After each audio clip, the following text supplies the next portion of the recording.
అదే RTV app వార్తల్ని క్షణాల్లో చదివే అవకాశం ఉంటుంది. ఒక న్యూస్ పేపర్, ఒక టెలివిజన్ ఛానల్ మీ చేతుల్లో ఎప్పుడూ ఉంటాయి. ఈరోజు 2024 సార్వత్రిక ఎన్నికలు అయిపోయిన తర్వాత తెలుగుదేశం పార్టీ అఖండ విజయం సాధించిన తదనంతరం మేము పార్లమెంట్లో ప్రమాణ స్వీకారం చేసి మొదటి చేసిన అయిపోగొట్టుకొని ఈరోజు ఆదోని పట్టణానికి పర్యటనలో భాగంగా వచ్చాం.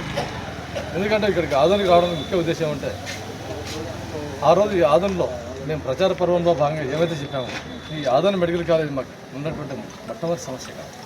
ఈ ఆదోని మెడికల్ కాలేజ్ నతనంగా సాగుతున్న పనులు వాస్తవానికి ఈ కాలేజీని ఆ మెడికల్ కాలేజీని ఎంత తొందరగా మేము దాన్ని కంప్లీట్ చేస్తుంటే, ఎందుకంటే మా ప్రాంతంలో విద్యార్థులకైతే మా యొక్క యువతకు దాంట్లో ఉద్యోగ ఇంకోటి చేసి వాళ్ళ యొక్క ఎడ్యుకేషన్కి ఎక్కడ డోగా ఉండదని చెప్పేసి ఆ కాలేజీని సత్వరం మేము, ఎందుకంటే గవర్నమెంట్ ఫామ్ అయింది కాబట్టి మేము ఆ కాలేజీని సాధ్యం తొందరగా మేము దాన్ని కంప్లీట్ చేయాలని చెప్పేసి ఆ ఉద్దేశంతో ఇక్కడ రావడం జరిగింది. ఎందుకంటే ఆ వర్క్ చూస్తూ ఉంటే చాలా స్లోగా జరుగుతుందని చెప్పేసి వాళ్ళ యొక్క సమస్యలు చెప్పారు, వాళ్ళ రిప్రజెంటేషన్ కూడా ఇచ్చారు. అందులో భాగంగా అవన్నీ తీసుకుని, ఎందుకంటే సెంట్రల్ సంబంధించిన వర్క్స్ కాబట్టి దాన్ని సెంట్రల్ తీసుకుపోయి ఆ నిధుల మంజూరు విషయంలో మేము ప్రత్యేక చొరవ తీసుకున్నామని చెప్పేసి కూడా తెలియజేస్తున్నాం. అంతేగాక అందువేళ మనకు నవోదయ విద్యామందిరం అది కూడా అక్కడ కొన్ని సమస్యలు దాపరించాయి.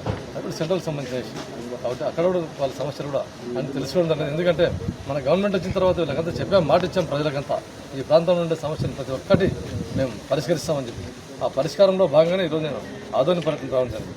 అందులో భాగంగా వస్తూ నవోదయ అయితేనేమి, మెడికల్ కాలేజ్ అయితేనేమి, అక్కడ గాజులున్న ప్రాజెక్టు కూడా అక్కడ ప్రాజెక్ట్ హైట్ పెంచిన తర్వాత ఆ గేట్ల ఇక స్థితిగతులు ఎట్లున్నాయని చెప్పేసి ఒక గేట్ పెండింగ్ ఉందంటే దాన్ని చూడడానికి వచ్చాను. ఎందుకంటే మొన్న హోస్పిటల్లో చూసాం మనం, హోస్పిటల్లో గేట్ పోయింది కాబట్టి దాంట్లో భాగంగా ఆ ప్రాజెక్టును కూడా సందర్శించడం అనేది ఆల్మోస్ట్ ఆల్ వర్క్ ఫినిషింగ్ అయింది. ఎందుకంటే మనకు అక్టోబర్లో ఆ గాజులున్న ప్రాజెక్టు సంపూర్ణంగా నీళ్లు చేరుకుంటుంది. ఎందుకంటే ఇప్పుడు 2.5 TMC ఉన్నది.